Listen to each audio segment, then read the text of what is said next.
नमस्कार बच्चों, मैं ओझा सर आप सभी का स्वागत करता हूं। आज अपने चैनल में क्लास 8 के लिए जो सुभाषिका पुस्तक है उसको हम लोग देखेंगे। तो चलिए शुरू करते हैं। इसमें वास्तव में आज जो हम जिस चैप्टर को देख रहे हैं उसका नाम है शरीरावयवाः।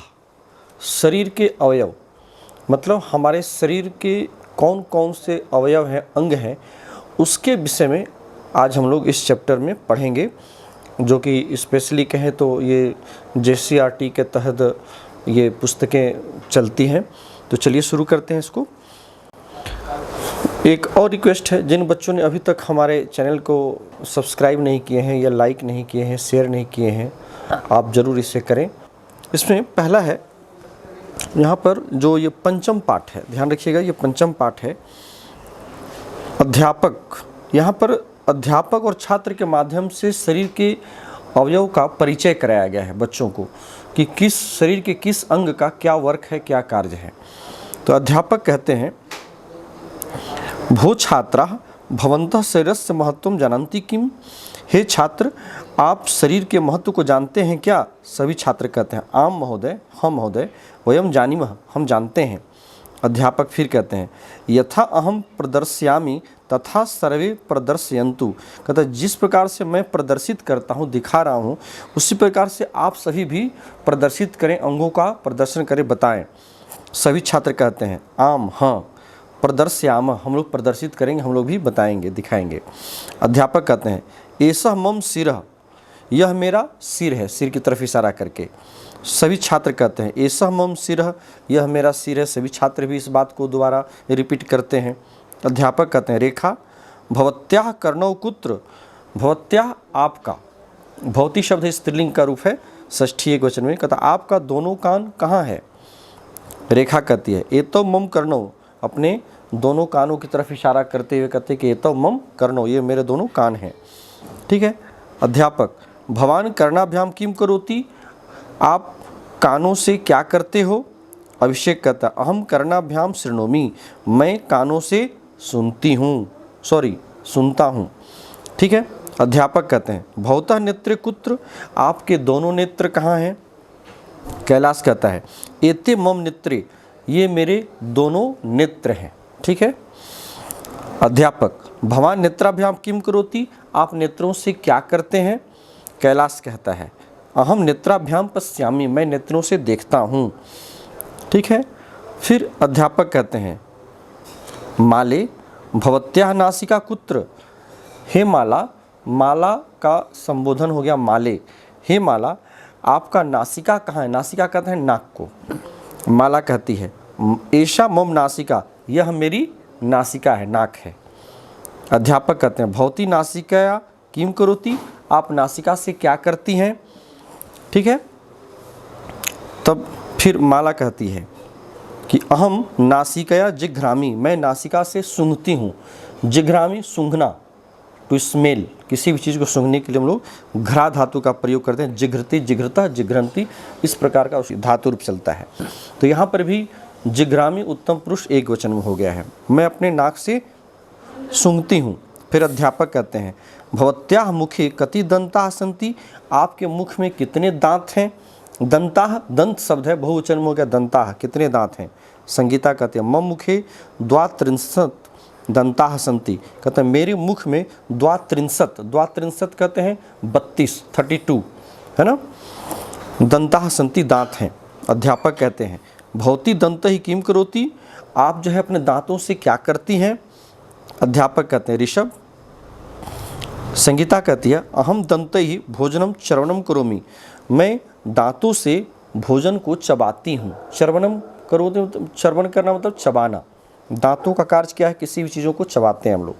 ठीक है। तो वही संगीता ने कहा कि अहम दंतैः भोजनस्य चर्वणम करोमि, मैं दांत से भोजन को चबाती हूँ, चबाने का काम करती हूँ। फिर अध्यापक कहते हैं, ऋषभ भवतः जिह्वा कुत्र, आपकी जिह्वा कहाँ है? ऋषभ कह रहा है, ऐसा मम जिह्वा, जीभ को दिखाते हुए, है ना, जीभ, टंग। अहम जिह्वया आस्वादयामि, और मैं अपनी जिह्वा से आस्वाद लेता हूँ, मतलब जो भी भोजन हम करते हैं उसका आस्वादन हम लोग जीभ के माध्यम से करते हैं। तो वही शरीर के अवयव के अंतर्गत वो जीभ का अपना परिचय दे रहा है कि जीभ का क्या कार्य है। अध्यापक कहते हैं भवन्तः सर्वे अंगानि प्रदर्शयन्तु कार्याणि च वदन्तु। भवन्तः सर्वे, आप सभी अंगों का प्रदर्शन करें, मतलब अंगों को दिखाएं, है ना, और उसके कार्यों को बताएं, कौन कौन से किस किस अंग का क्या क्या कार्य है। ठीक है।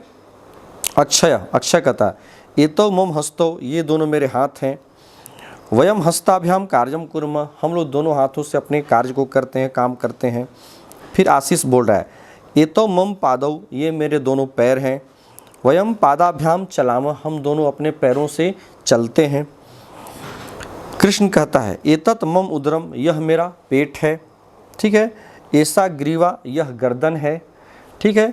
एतौ ओष्ठौ, ये हमारे दोनों ओष्ठ हैं। ऐसा ललाटः, यह हमारा ललाट है। एतौ स्कंधौ, यह हमारा कंधा है ना। एतत् पृष्ठम, यह मेरा पीठ है, पीछे का जो भाग होता है पीठ। इस प्रकार से परिचय कृष्ण दे रहा है। फिर अध्यापक कहते हैं पर्याप्तम पर्याप्तम, काफ़ी है ना। अध्यापक समझ गए कि बच्चों को ये सारी चीज़ें पता है, इसलिए अब उन्होंने कह दिया कि बस करो, तुमने बहुत अच्छी तरह से बताई, है ना। तो कहता भूप्रिय, हे प्रिय, भवत्या हस्ते कति अंगुल्यः सन्ति। अब अध्यापक फिर बच्चों से पूछते हैं कि आपके हाथ में कितनी अंगुलियां हैं। ठीक है ना। भवत्या हस्ते, आपके हाथ में, कति अंगुल्यः, अंगुल्यः मूल शब्द अंगुली है और बहुवचन में हो गया अंगुल्यः, कितनी सारी अंगुलियां हैं। ठीक है। फिर प्रिया कहती है पंच अंगुल्यः, 5 अंगुलियां हैं। अध्यापक अंगुली नाम अपनी नामानि भवन्ति किम, क्या आप अंगुलियों के नाम को आप जानते हैं क्या। प्रिया कहती है आम, हाँ। ऐसा अंगुष्ठा, इसको हम लोग अंगूठा कहते हैं। ठीक है ना। ऐसा तर्जनी, इसको हम लोग तर्जनी कहते हैं। ऐसा मध्यमा, इसको हम लोग मध्यमा कहते हैं, तर्जनी के बाद वाली जो उंगली है। ऐसा अनामिका, और जिसमें हम लोग रिंग फिंगर जिसको हम लोग कहते हैं उसको अनामिका कहते हैं। और सबसे लास्ट वाली जो छोटी वाली है उससे हम लोग कनिष्ठिका। ऐसा कनिष्ठिका च, और ये कनिष्ठिका है। ठीक है। सबसे छोटी वाली जो उंगली आपकी है। प्रज्ञातः, प्रज्ञात कह रहा है अहो अहमपि वदामि अंगुष्ठ तर्जनी मध्यमा अनामिका कनिष्ठा च, मैं भी कह रहा हूँ कि अंगुष्ठा अंगूठा, तर्जनी जो अंगूठा के बाद वाली जो उंगली है वो तर्जनी हो गई, फिर ये हो गया मध्यमा, फिर है अनामिका और कनिष्ठा लास्ट वाली। ठीक है।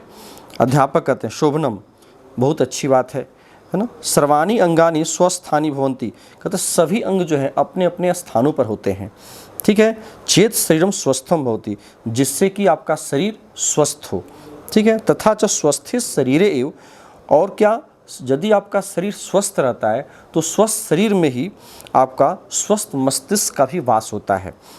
वही यहाँ कहा गया है कि तथा च स्वस्थे शरीरे एव, स्वस्थ शरीर में ही स्वस्थम मस्तिष्कम भवति, स्वस्थ मस्तिष्क होता है, स्वस्थ मस्तिष्क का वास होता है।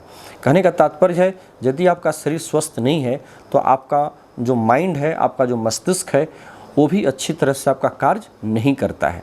तो माइंड को अच्छी तरह से कार्य करने के लिए, मस्तिष्क को अच्छी तरह से कार्य करने के लिए आपके शरीर को भी अच्छा रहना जरूरी है। ठीक है। अब ये आपका चैप्टर यहीं कंप्लीट होता है। इसमें आए हुए जो प्रश्नों का उत्तर है, यदि आपसे अगर संभव नहीं हो पाता है तो आप हमें कमेंट के माध्यम से ज़रूर बताइए, तो मैं इसको आंसर को भी मैं आपको करा दूंगा नेक्स्ट वीडियो में। ठीक है। चलिए, इन्हीं शब्दों के साथ मैं इस क्लास को यहीं रोकता हूँ। फिर नेक्स्ट क्लास में आपसे मुलाकात होगी। तब तक के लिए आप हमें आज्ञा दीजिए। बहुत बहुत धन्यवाद। Thank you.